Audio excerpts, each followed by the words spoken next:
असतो मा सद्गमय तमसो मा ज्योतिर्गमय मृत्योर्मा अमृतं गमय। ओम शांति शांति शांति।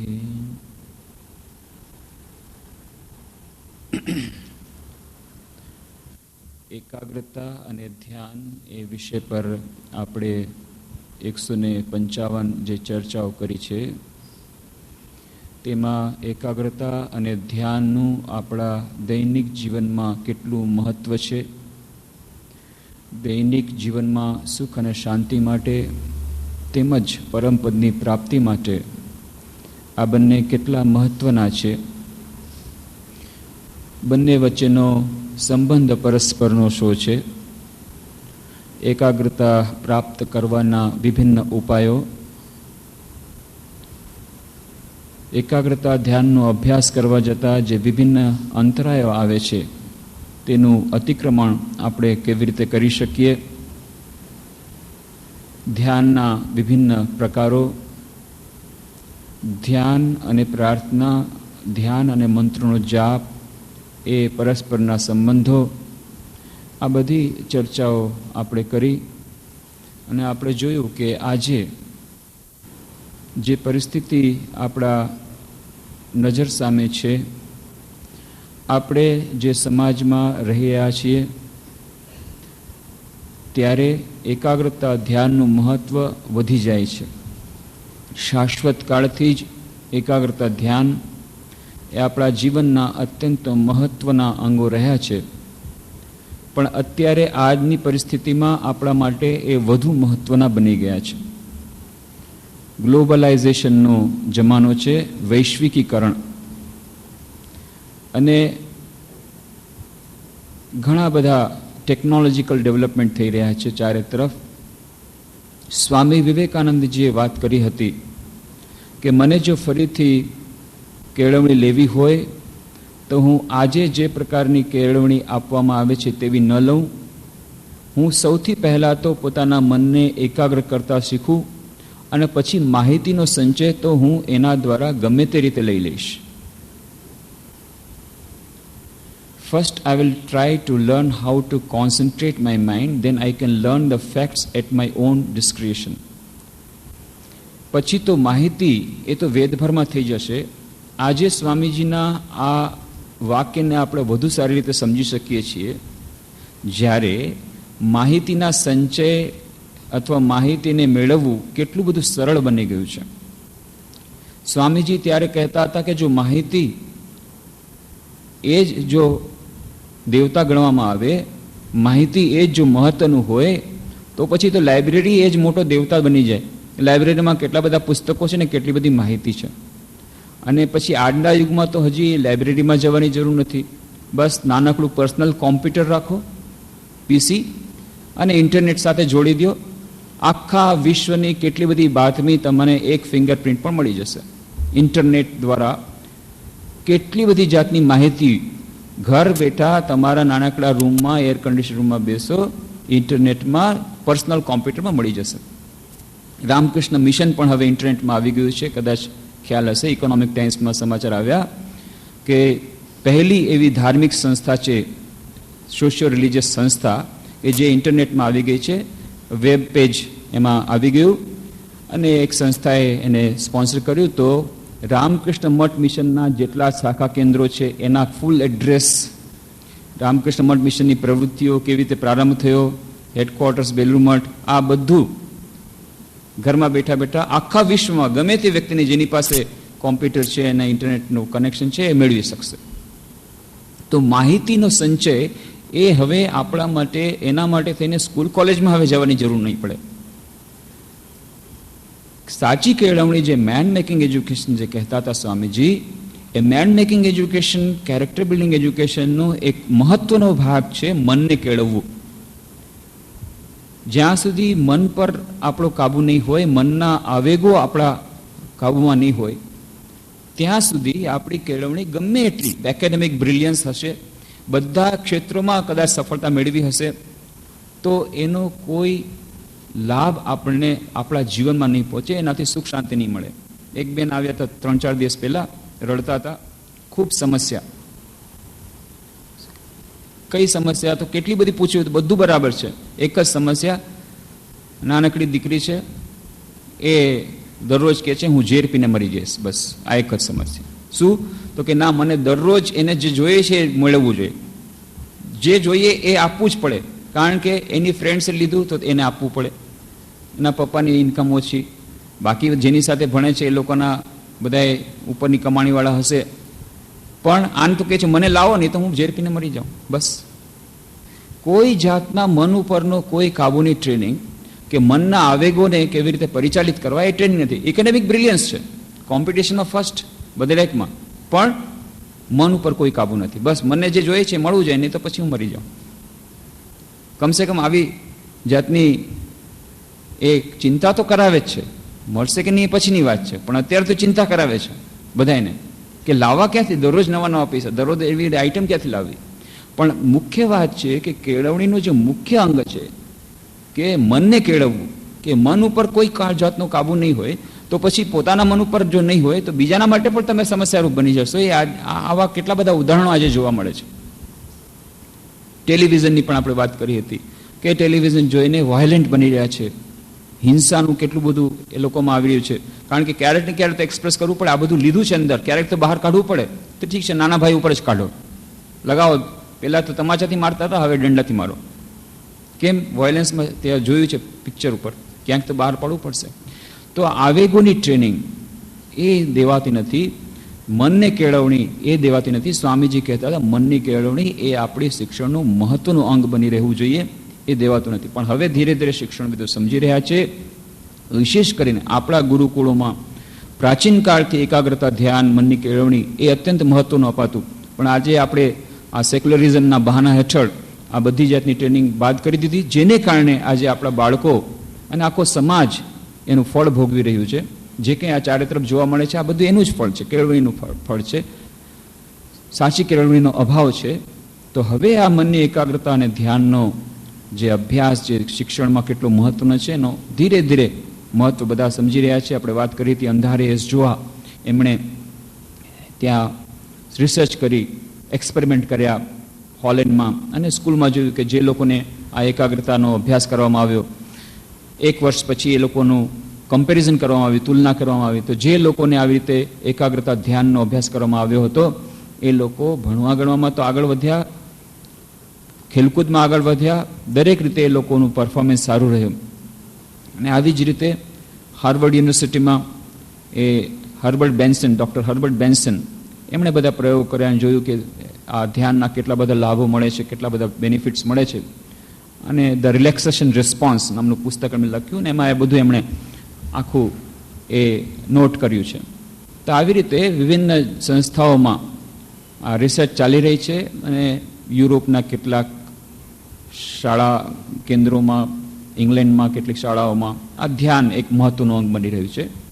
કદાચ આ બધું થયા પછી ભારતમાં પણ આપણે હવે આના ઉપર ધ્યાન આપશું. પણ આ એકાગ્રતા ધ્યાનનો અત્યંત મહત્વ છે. શૈક્ષણિક સંસ્થાઓમાં, મેનેજમેન્ટના ક્ષેત્રે પણ આપણે જોયું કેટલું બધું એનું મહત્વ વધી રહ્યું છે. આજે ગ્લોબલાઇઝેશનનો જમાનો છે, વૈશ્વિકીકરણ આવી રહ્યું છે, કોમ્પિટિશન ખૂબ કીન થઈ રહી છે. અત્યાર સુધી ખૂબ મજા કરતા હતા, મોનોપોલી હતી, હવે આખા ઇન્ટરનેશનલ માર્કેટમાં આવી ગયા. ગમે તે દેશમાંથી ગમે તે પ્રોડક્ટ આવી શકે, અને કેટલીક કંપનીઓ તો જાણી કરીને સૌથી પહેલાં આ ભારતીય કંપનીઓને આઉટ કરવા માટે નુકસાન સહન કરીને પણ પ્રોડક્ટ જ્યારે રાખે છે. ત્યારે હવે મોનોપોલી નથી, હવે પ્રોડક્ટિવિટી, ઉત્પાદકતા એ અનિવાર્ય બની ગયું છે. ત્યાં IPSL-માં આ જ વાત થઈ જ્યારે ટ્રેનિંગ પ્રોગ્રામ લેવો હતો, improving productivity through Indian Ethos, કે હવે પ્રોડક્ટિવિટી વધારવાની એ કોઈ આપણે ફેશન નથી. આ તો હવે નહીં કરો તો બસ ખતમ, મોનોપોલી હવે નથી. તમે ગમે તે પ્રાઇસમાં તમે આપશો પ્રોડક્ટ તો કસ્ટમર લેવાનો નથી, એની પાસે તો બીજી ફ્રાન્સનું માર્કેટ છે, ગમે તે પ્રોડક્ટ આવી જશે અને તમારું પ્રોડક્ટ વેચાશે નહીં. તો કોમ્પિટિશનની જ્યારે વાત છે ત્યારે કોમ્પિટિટિવ પ્રાઇઝની વાત આવે, તો પછી મોનોપોલી જ્યારે ગઈ ત્યારે ઉત્પાદકતા, productivity, best utilisation of resources, આ જો કરવું હોય તો એના માટે ઇન્ડિવિજ્યુઅલ પ્રોડક્ટિવિટી, ઇન્ડિવિજ્યુઅલ ઇફિશિયન્સી, આ બધાનું મહત્વ વધે છે. અને ત્યાં પણ મનની એકાગ્રતા આવે છે. TQM ની વાત જ્યારે કરીએ, ઝીરો ડિફેક્ટની વાત કરીએ, આ બધું કોણ કરશે? જે પ્લાન્ટમાં લોકો કામ કરી રહ્યા છે એ લોકોના મન એકાગ્ર નહીં હોય, એ લોકોને મનમાં એ લોકોની જો વૈયક્તિક ઇન્ડિવિજ્યુઅલ પ્રોડક્ટિવિટી નહીં હોય તો એ આ પરફોર્મન્સ આપી નહીં શકે. TQM હોય કે ઝીરો ડિફેક્ટ ગમે તે હોય. અને એટલા માટે મેનેજમેન્ટના ક્ષેત્રમાં પણ એ લોકોને હવે આ એકાગ્રતા અને ધ્યાન, સ્ટ્રેસ મેનેજમેન્ટ, બધા ટેન્શનમાં આવી ગયા છે. આટલી બધી કોમ્પિટિશન નથી સહન કરી શકતા આ બધું જે ટેન્શન છે, એટલા માટે તેને સ્ટ્રેસ મેનેજમેન્ટ, ધ્યાન દ્વારા સ્ટ્રેસ મેનેજમેન્ટનું ઘણો બધા એ લોકોએ પ્રયોગો કર્યા છે અને એમાં એ લોકોને ઘણી સફળતા મળી. ત્યાં નેધરલેન્ડ્સમાં ધ રિધમ ઓફ મેનેજમેન્ટ એ પુસ્તકમાં બધી વાતો આવી રીતે લખી, કેવી રીતે મેનેજર્સ માટે પણ આ ધ્યાન કરવાથી એ લોકોનું ટેન્શન ઓછું થયું ને એ લોકો પરફોર્મન્સ વધી ગયું. કુંડલિની યોગનો એ લોકોએ પ્રયોગો કર્યા. મિસ્ટર થાઇસન, મેનેજમેન્ટ એક્સપર્ટ, ત્યાંના મેનેજમેન્ટ ગુરુ છે, એમણે આ બધા કર્યા. તો આવી રીતે મેનેજમેન્ટ ક્ષેત્રમાં પણ એ મહત્વ વધી રહ્યું છે. ટાઈમ મેનેજમેન્ટ, ટાઈમ મેનેજમેન્ટનો અર્થ છે ઓછામાં ઓછા સમયમાં વધુમાં વધુ કાર્ય કરવું. તે ક્યારે બની શકે? જ્યાં સુધી ટાઈમ મેનેજમેન્ટ ગમે એટલું કરો તો એ સમયનું વ્યવસ્થાપન જ્યારે કરીએ છીએ ત્યારે ઘણી બધી પ્રવૃત્તિઓ આપણાથી નથી થઈ શકતી. ટાઈમ શોર્ટેજ છે, એનો અર્થ છે કે એકમાત્ર ઉપાય છે કે 2 કલાકનું કામ જો એક કલાકમાં થઈ શકે તો જ આ ટાઈમ મેનેજમેન્ટ વધારે સારું બને. અને એનો એકમાત્ર ઉપાય છે જો સમય ઓછો કરવો હોય તો મનની એકાગ્રતા વધારવી પડે, ઇફિશિયન્સી વધારવી પડે. તો મનની એકાગ્રતા વધારીને આ ટાઈમ મેનેજમેન્ટમાં પણ સફળતા મળી શકે. આવી રીતે વિભિન્ન ક્ષેત્રોમાં સફળતા માટે એકાગ્રતાની આવશ્યકતા છે. ધ્યાનની આપણા જીવનમાં શાંતિ માટે આવશ્યકતા છે. એ બધી આપણે વાતો કરી હતી. અને આપણે કહ્યું હતું કે જ્યારે ધ્યાન કરવા બેસીએ છીએ ત્યારે ઘણી બધી સમસ્યાઓ આવે છે, મન એકાગ્ર થતું નથી. ઘણા વિદ્યાર્થી ભાઈ બહેનો કહે છે કે અમે આટલા બધા કલાક સુધી ભણીએ છીએ પણ એમાં અમને સારું ફળ નથી મળતું, અને બીજા કેટલાક ઓછો કલાક ભણે છે એ લોકોને સારું ફળ મળે છે.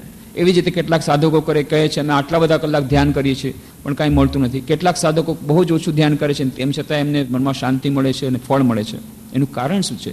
કારણ એકમાત્ર કારણ છે એકાગ્રતાનો અભાવ. એકાગ્રતાપૂર્વક થોડા સમય માટે પણ જો ધ્યાન કરેલું હોય તો એ ફળદાયી નીવડે છે. એકાગ્રતાપૂર્વક થોડા સમય માટે પણ જો અભ્યાસ કરેલો હોય તો એ ફળદાયી નીવડે છે. કોણે કેટલા કલાક કામ કર્યું એ મહત્વનું નથી, કોણે કેવી રીતે કામ કર્યું, કેટલી એકાગ્રતાપૂર્વક કામ કર્યું એ વધારે મહત્વનું છે. આ વાત વારંવાર આપણે યાદ રાખવાની છે.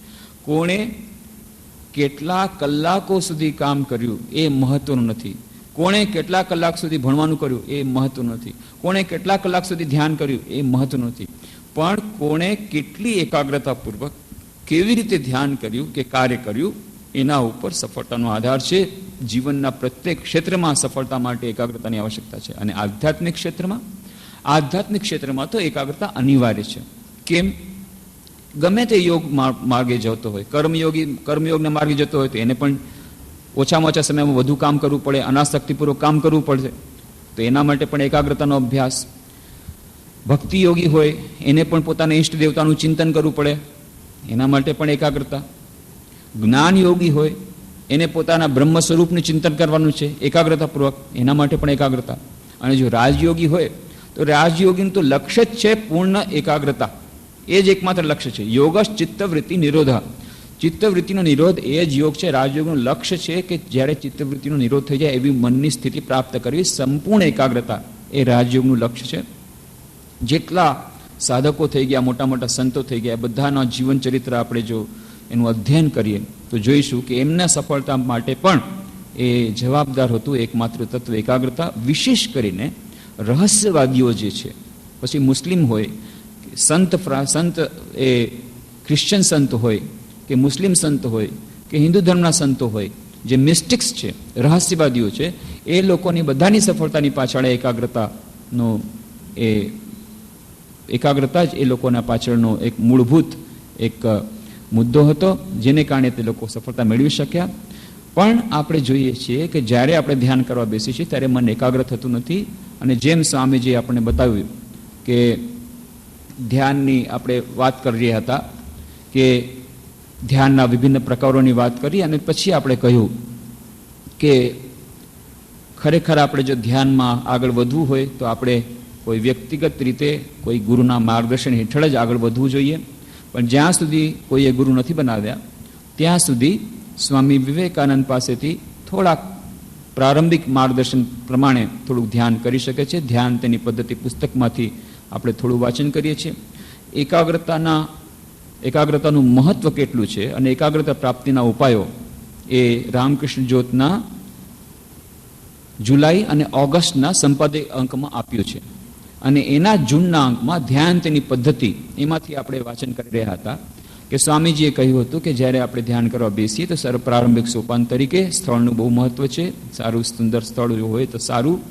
બ્રાહ્મ મુહૂર્ત બહુ સારું છે. સવાર સાંજ નિયમિત ધ્યાન કરવું પડે.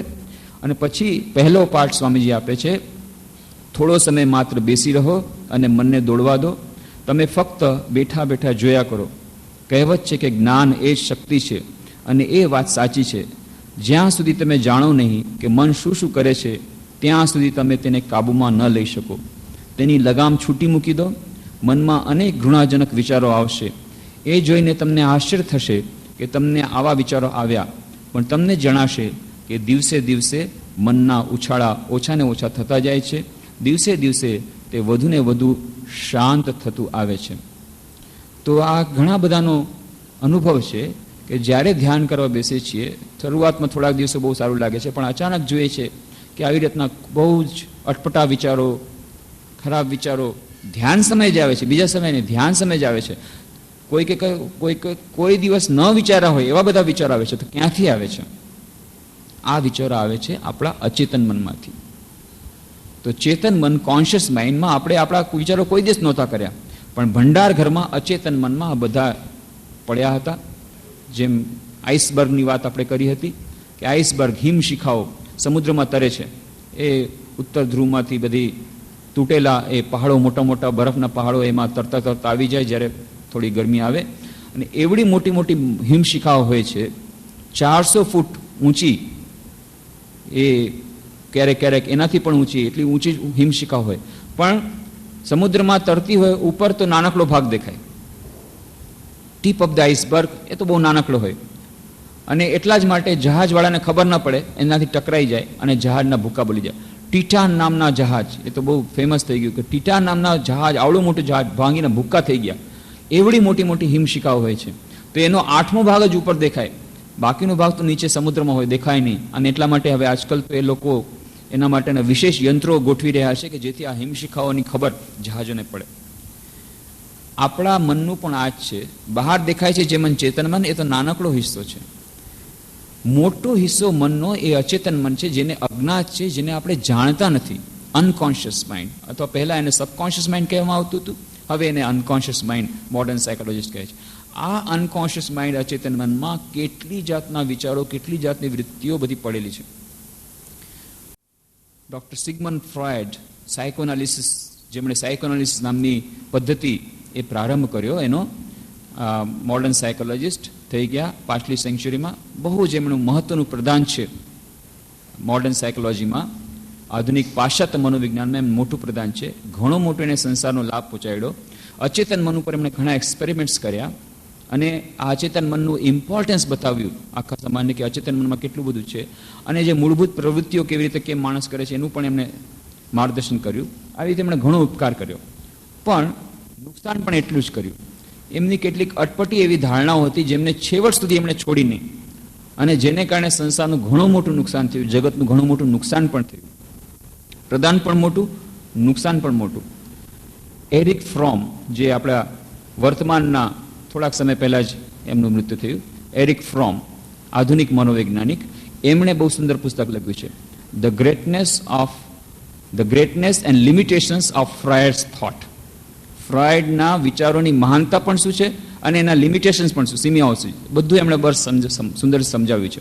તો ફ્રોઇડની કેટલીક એવી ધારણાઓ હતી. પહેલું તો કે આ અચેતન મનમાં જ બધી શક્તિઓ પડેલી છે. અચેતન મનમાં બધા ખરાબ ખરાબ જાતના વિચારો પડેલા છે, રિપ્રેસ થયેલા છે અથવા સપ્રેસ થયેલા છે. જાણી કરીને કરીએ તો સપ્રેસ, અને આપણી જાણ વગર જો આપણે વિચાર એવા કરેલા હોય પોતાની મેળે તો એ છે રિપ્રેસ્ડ. આપણે કોઈને કહી ન શકીએ, કોઈ કે આપણને કહ્યું પણ આપણે સામે ન કહી શકીએ, પણ આપણા મનમાં તો એના પ્રત્યે રોષ હોય, એ જેને રિપ્રેસ થઈને અચેતન મન બેસી જાય. મનમાં ક્રોધ છે, એના મનમાં, આપણા મનમાં બેસી જાય. ક્યારેક આપણા અજાણ્યા એ મનમાંથી એ વાક્ય નીકળી જશે, આપણને ખબર નહીં પડે. કેમ? એ રિપ્રેસ થોટ્સ અચેતન મનમાં હતો. આપણે પોતે રિપ્રેસ કર્યો હતો અચેતન મનમાં, અજાણ્યા, અથવા તો સપ્રેસ કર્યો હતો. કારણ કે સામે તો બોલી ન શકીએ, શું થાય, બોસને તો કહેવાય નહીં કાંઈ, ઠીક છે જે થઈ ગયું, પણ મનમાં એ બોસ પ્રત્યે કંઈક થોડુંક રહી ગયું અણગમો, એ અંદર જઈને એ વિચાર આવી ગયો અચેતન મનમાં. તો આ સપ્રેશન અને રિપ્રેશનને કારણે જે કોમ્પ્લેક્સીસ થાય છે એ બધાનું એમણે ખૂબ સુંદર અધ્યયન કર્યું. પણ એમણે કહ્યું કે આ જેટલા આ બધી જાતના વિચારો છે આ બધા માટે આપણું અચેતન મનમાં જવાબદાર છે, અને અચેતન મનમાં જાતિવૃત્તિ વધારે જવાબદાર છે.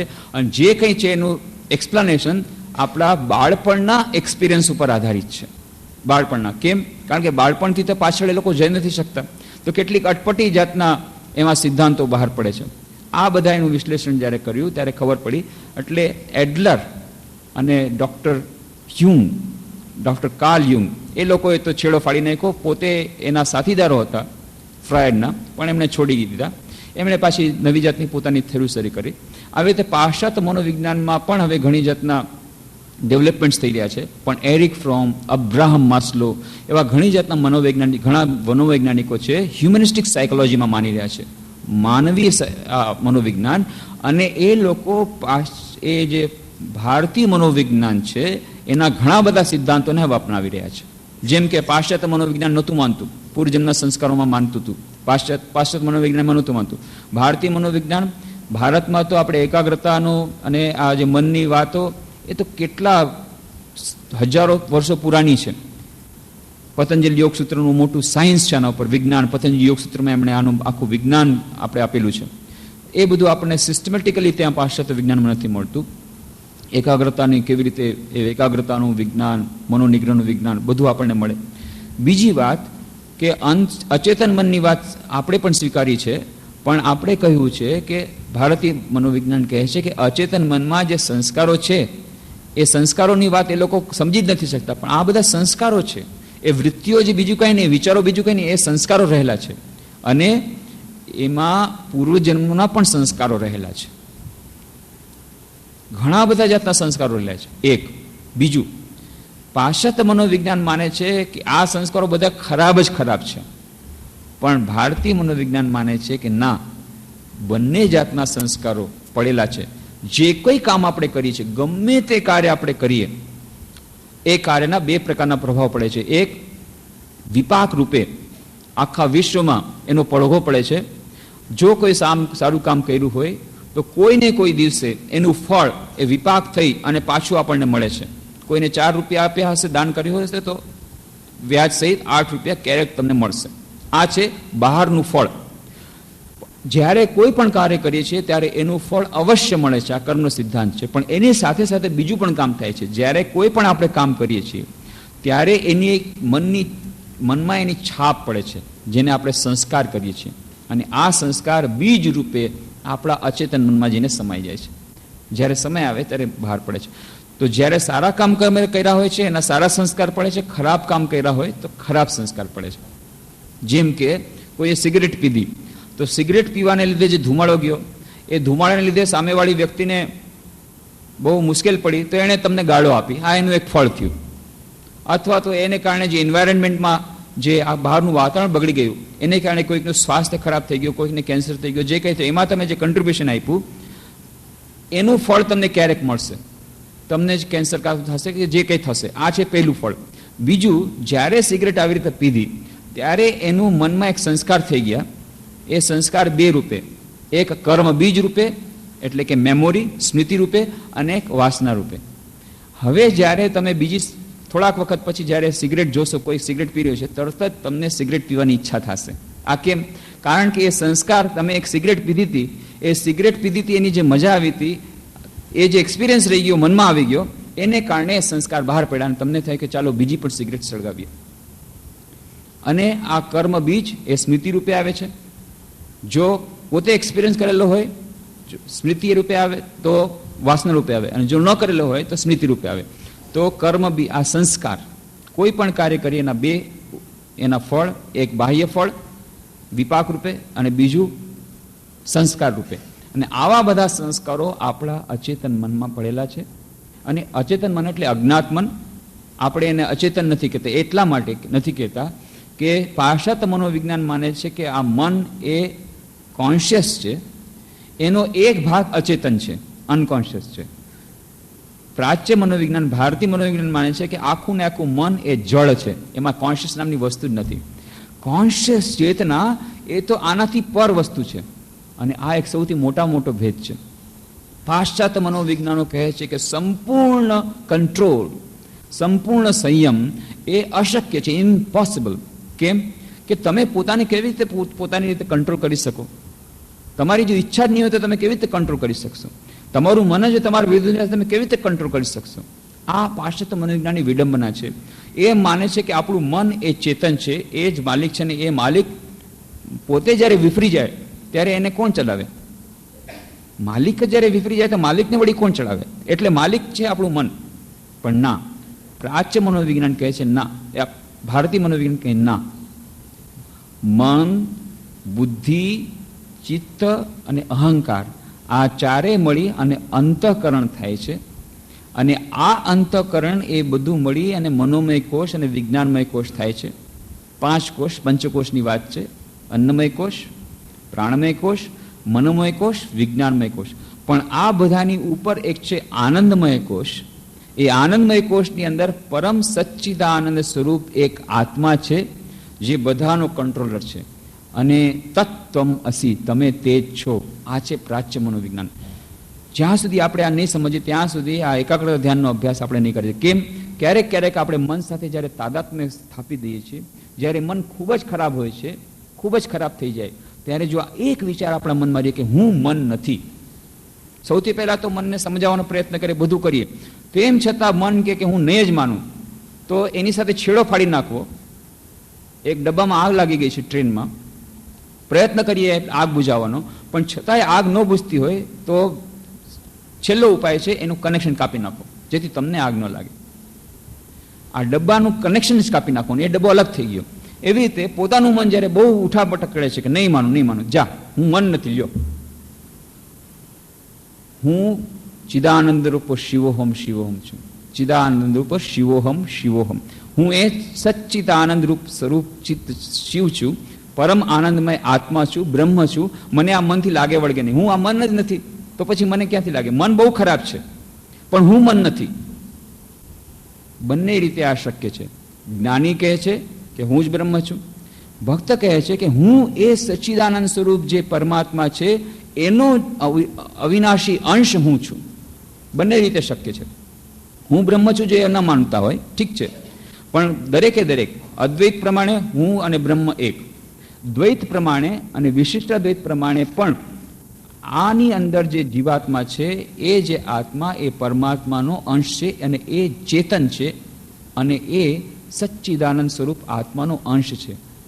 તો એમાં એ અનંત શક્તિનો જ એક અંશ અહીંયા પડેલો છે. ઈશ્વર સર્વભૂતાનામ હૃદ્દેશે અર્જુન તિષ્ઠતિ ભ્રામયાન સર્વભૂતાની યંત્રારૂઢાની માયા. એ ભક્તિ યોગ તરીકે.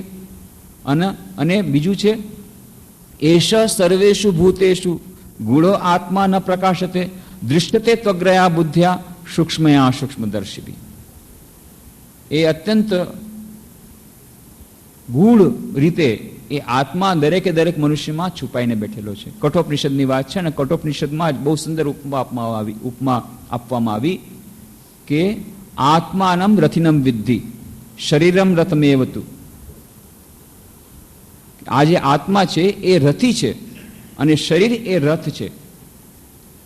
બુદ્ધિમ તું સારથિમ વિદ્ધિ. આ જે બુદ્ધિ છે એ સારથી છે, રથ જઈ રહ્યો છે. આપણે રથ નથી ને આપણે સારથી પણ નથી. તો જે માલિક છે એ પાછળ બેઠેલો છે. એ માલિક કહેશે એ પ્રમાણે બુદ્ધિ ચલાવશે. કોને? મનઃ પ્રગ્રહમેવ ચ. મન છે એ લગામ છે, અને એ ઇન્દ્રિયાણી હયાન્યાહુર વિષયસ્તેષુ ગોચરાન આત્મેન્દ્રિય મનોયુક્તમ ભોક્તેસ્ત્યાહુર મનીષિણા. મનીષી લોકો કહે છે કે જે આત્માનમ રથિનમ વિદ્ધિ, આ રથ ચાલી રહ્યો છે, એ રથની પાછળ જે બેઠેલો છે માલિક એ છે રથી, અને બુદ્ધિ એ સારથી છે. એ સારથી શું ચલાવી રહ્યો છે? મનની લગામ દ્વારા જે ઘોડાઓ દોડી રહ્યા છે વિષયા ઉપર, એ ઇન્દ્રિયો, 5 ઇન્દ્રિયો રૂપી ઘોડા એને મન દ્વારા કંટ્રોલ કરે છે. મનની લગામ બુદ્ધિ પાસે છે. અને સારથીને કોણ ઇન્સ્ટ્રક્શન આપે છે? એ જે પાછળ બેઠો છે રથી. બુદ્ધિ અને મન આ બંનેની ઉપર એક તત્વ છે, એ છે રથી, જીવાત્મા, જે ચેતન તત્વ છે, કોન્શિયસનેસ છે. અને એ હું છું, આવી જાતનું જ્યારે આપણા મનમાં હોય તો જ આપણે મનના કંટ્રોલ માટે જઈ શકીએ, તેઓ જ આપણે એકાગ્રતા ધ્યાનનો અભ્યાસ સારી રીતે કરી શકીએ. વિશેષ કરીને જ્યારે મન બહુ વધારે આડોવડું જતું હોય અને જ્યારે ક્યારેક ક્યારેક એવું થઈ જાય કે એ કોઈ પણ રીતે આપણા કાબૂમાં નથી રહેતું, ત્યારે આપણી પાસે આ બીજો ઉપાય છે. આપણા મનને એનાથી ડિસોસિએટ કરી લેવું, આપણા પોતાના આત્માને ડિસોસિએટ કરી લેવું કે હું મન નથી. મન એ તો અંતઃકરણ પૂર્વ એ અલગ વસ્તુ છે. હું એ આત્મા છું, હું એ પરમાત્માનો અંશ છું, સચ્ચિત આનંદ સ્વરૂપ અજર અમર આત્માનો અંશ છું. આ જ વારંવાર યાદ રાખવાથી, અથવા તો એને બીજી રીતે ભક્તો યાદ કરે છે કે ભગવાન હું તો તમારો ભક્ત છું, હું તો તમારે શરણે આવ્યો છું. ભગવાન જે સમસ્ત સર્વસમર્થ ભગવાન, એના શરણે ગયા પછી મને કોઈ ડર નથી, એના દ્વારા બધું થઈ શકશે. અને આ જ પતંજલિ યોગસૂત્રની આ જ ખૂબી છે. પતંજલિ યોગસૂત્ર જો કે સાંખ્ય દર્શન ઉપર આધારિત છે, પણ તેમ છતાં એક વાતમાં એણે ડિપાર્ચર કર્યું. સાંખ્ય ઈશ્વરમાં નથી માનતા. કપિલ મુનિ એમણે આ સાંખ્ય દર્શનની સ્થાપના કરી. તો આખું જેટલી ફિલોસોફી, જેટલું બધું છે, આ બધું સાંખ્ય દર્શન પ્રમાણે ચાલે છે, પતંજલિ યોગસૂત્ર. પણ કપિલ મુનિ ઈશ્વરમાં નથી માનતા. પતંજલિ યોગસૂત્રે ઈશ્વરની કલ્પના કરી, ઈશ્વરની વાત કરી છે અને કહે છે સમાધિ સિદ્ધિ ઈશ્વર પ્રણિધાનાત વા. ઈશ્વરને પ્રણિધાન કરવાથી, ઈશ્વરને શરણાગત થવાથી પણ આ સમાધિ અવસ્થા થઈ શકે છે. બીજો માર્ગ બતાવી દીધો. ઠીક છે, તમને અભ્યાસ વૈરાગ્યાભ્યામ તન નિરોધ, આ નિરોધ, અભ્યાસ અને વૈરાગ્ય આ બહુ તમને કઠિન પડે છે. બીજો ઉપાય બતાવી દીધો કે સમાધિ સિદ્ધિ ઈશ્વર પ્રણિધાનાત વા. ઈશ્વરના પ્રણિધાન દ્વારા, ઈશ્વરને શરણાગત થવાથી જે ઈશ્વર દરેક હૃદયમાં બેઠેલા છે, અવિનાશી, અજર અમર, સર્વસમર્થ, અનંત શક્તિમાન, સચ્ચિદાનંદ સ્વરૂપ, એના શરણે જવાથી આ મનોનિગ્રહ આપણા માટે સરળ બની જશે. આ બધી વાત આટલા જ માટે એ પાશ્ચાત્ય મનોવિજ્ઞાન અને પ્રાચ્ય મનોવિજ્ઞાનની વિસ્તારની વાતો આપણે હમણાં નથી કરી, પણ વિસ્તારથી એમાં શ્રી રામકૃષ્ણ જ્યોતના એ ઓગસ્ટના અંકમાં આપી દીધી છે, એટલા માટે નથી કરતા. તીક્ષ્ણ બુદ્ધિ અને કેવા તર્ક કરે, તમે અંજાઈ જાઓ, એનાથી અંજાવાનું નથી. એવા લોકો, જે લોકોનું ચારિત્ર ઠીક નથી, જે લોકોએ આત્મસાક્ષાત નથી કર્યો, એ પછી ગમે એવા પુસ્તકો હોય, સારામાં સારા હોય, ખૂબ સારા લાગતા હોય, એનાથી દૂર રહેજો. જો એકાગ્ર ધ્યાનના અભ્યાસમાં ખરેખર આગળ વધવું હોય તો આ બહુ મોટું સ્વામી વિવેકાનંદજીએ એક લાલબત્તી ધરી છે. ઘણા લોકો, હું પોતે વ્યક્તિગત રીતે જાણું છું કે જે લોકો એકાગ્રતા ધ્યાનના અભ્યાસમાં નથી આગળ વધી શકતા, એનું એકમાત્ર કારણ છે આ કરોડિયાના ઝાડા ભરાઈ ગયા છે. એટલા બધા જાતના પુસ્તકો આડાવડા વાંચી લીધા છે અને એવી જાતના દર્શન અને એવી જાતનો તર્ક પાછા કરે કે તર્કની તો પછી કોઈ સીમા નથી. એટલા જ માટે કહ્યું છે કે અવિદ્યાયામ અંતરે વર્તમાના સ્વયં ધીરા પંડિતમ મન્યમાના દંદ્રમ્યમાણા પર્યંતિ મૂળા અંધે નૈવ નિયમાના યથાંધા. કઠોપનિષદની વાત છે. અવિદ્યાયામ અંતરે વર્તમાના, અંતરમાં તો અવિદ્યા છે, હજી સુધી આત્મ સાક્ષાત્કાર થયો નથી, પણ સ્વયં ધીરા પંડિતમ મન્યમાના, પોતાને પંડિત માને છે, પોતાને ધીર માને છે, પોતાને માને છે હું વિશ્વગુરુ થઈ ગયો, આચાર્ય થઈ ગયો, આખા વિશ્વનો આચાર્ય થઈ ગયો, અવતાર થઈ ગયો, ઈશ્વર જ બની ગયો, હું જ ભગવાન છું, એમ પણ કહી દે ક્યારેક. તો પેલા આચાર્ય, પછી એકદમથી કે હું જ ઈશ્વર જ છું, પોતે જ, એવું પણ કહી દે. સ્વયં ધીરા પંડિતમ મન્યમાના દંદ્રમ્યમાણા પર્યંત મૂઢા અંધે નૈવ નિયમાન યથાંધા. કે છે કઠોપનિષદમાં કેટલાક લોકો એવા હોય છે, અંતરમાં અવિદ્યા હોય પણ પોતાને બહુ ધીર અને પંડિત માને, અને પછી ઘણા બધાને એનું માર્ગદર્શન કરે, અને પછી તો એ બધે ચારે તરફ ફરતા રહીએ, ગોળ ગોળ ફરતા રહીએ. કેવી રીતે ફરતા રહે? એક આંધળો જે બીજા આંધળાને દોરે, પછી જેવી દશા થાય એવી દશા એ લોકોની થાય છે. અંધે નૈવ નિયમાના યથાંધા. એટલા જ માટે ઘણા લોકો કહે છે સ્વામીજી તમે એ ધ્યાન અમને શીખવાડો. ભાઈ, અમે ધ્યાનની ટેકનિક નથી શીખવાડતા. ધ્યાનના પ્રકારોની આપણે વાત કરી, ધ્યાનના પ્રારંભિક સોપાનોની વાત કરી છે, ધ્યાનના વિભિન્ન પ્રકારોની વાત કરી, ધ્યાનના થોડાક જે પ્રારંભિક વાતો એ આપણે કરી છે. પણ જો ધ્યાન તમારે શીખવું હોય તો એના માટે અમારા પાસે ચપરાશ નથી. ચપરાશ એટલે શ્રી રામકૃષ્ણની વાત છે. ચપરાશ એટલે કે આદેશ, એ આદેશ અમને પ્રાપ્ત થયો નથી, એ અમે ન કરી શકીએ. અમારા પ્રેસિડેન્ટ કે વાઇસ પ્રેસિડેન્ટ મહારાજ, અમારા રામકૃષ્ણ મઠ મિશનનો નિયમ છે કે જે લોકો આધ્યાત્મિક રીતે ખૂબ આગળ વધી ગયા છે એ લોકો જ માર્ગદર્શન કરી શકે, આધ્યાત્મિક રીતે માર્ગદર્શન કરી શકે. એટલે એ લોકો જ એ મંત્ર દીક્ષા આપી શકે, ધ્યાનમાં એ વ્યક્તિગત માર્ગદર્શન આપી શકે. અમે લોકો ન કરી શકીએ, પણ અમે એટલું કરી શકીએ, તમને એ લોકો સુધી પહોંચાડી શકીએ, અથવા તો એની જે પ્રારંભિક સોપાનોની વાત કરી શકીએ, એના જે આનુષંગિક અંગોની આપણે ચર્ચા કરી શકીએ. પણ ધ્યાન જ્યારે કરવું છે, આધ્યાત્મિક સાધનાની જ્યારે વાત આવે છે, મંત્ર દીક્ષા અને શક્તિ સંક્રમણની જ્યારે વાત છે, આધ્યાત્મિક શક્તિના સંક્રમણની વાત છે, એના માટે તો જે લોકોને એ જાતનો આદેશ મળ્યો છે, જે લોકોને એ જાતની એવી સ્થિતિમાં પહોંચી ગયા છે, તો રામકૃષ્ણ મઠ મિશનમાં જેટલા સંન્યાસીઓ છે બહાર છે, બધા મળી અને ટ્રસ્ટીઓનું ઇલેક્શનમાં એ વોટ આપે, પછી એ જે ટ્રસ્ટી બને એમાંથી જે પ્રેસિડેન્ટ અને 2 વાઇસ પ્રેસિડેન્ટ, 1 પ્રેસિડેન્ટ, એ લોકોનું ચયન થાય, જે સર્વશ્રેષ્ઠ હોય આધ્યાત્મિકતામાં, એ લોકો જ માર્ગદર્શન આપી શકે. જેથી રામકૃષ્ણ મઠ મિશનમાંથી જે લોકોને મંત્ર દીક્ષા લીધી હોય તો આ એક જાતનો ભય નથી. બાર જાતનો ભય છે કે ભાઈ કે આધ્યાત્મિકમાં આગળ વધેલા છે કે નહીં, એની તો કોઈ ગેરંટી જ નથી. જો કોઈ કહે કે ભાઈ મેં ઈશ્વર દર્શન કર્યા છે, તો પહેલા તો માની જ લેવું કે કદાચ ઈશ્વર દર્શન નહીં જ કર્યા હોય. એટલા માટે કે જેને કર્યા હશે એ કોઈ દિવસ એને એટલી બધી જાતની નામયશની આકાંક્ષા નહીં હોય કે બધાને કહેતો ફરશે કે ભાઈ મારે આત્મા સાક્ષાત્કાર થઈ ગયો છે અને તમને જો જોતી હોય તો હું ઇન્સ્ટન્ટ સમાધિ અપાવી શકું છું $15. એવું કોઈ દિવસ નહીં કે. જેને ખરેખર સમાધિ થઈ ગઈ હશે, તો જેને ખરેખર આગળ વધી ગયા, કેમ એને નામયશની આકાંક્ષા નહીં હોય. એ તો પૂર્ણ કામ થઈ ગયો છે. અવ્રજીનો અકામ હતો, આ તો ગુરુના લક્ષણ કહ્યા, શ્રોત્રિય બ્રહ્મનિષ્ઠો. તો અહીંયા રામકૃષ્ણ મઠ મિશનમાં એટલા જ માટે એ અંધે નિયો નિયમાન યથાંત, હું બધાને કહું એટલા જ માટે એમ લોકો કહે છે ભાઈ અમારી પાસેથી શીખશો અંધે નિયો નિયમાન યથાંત.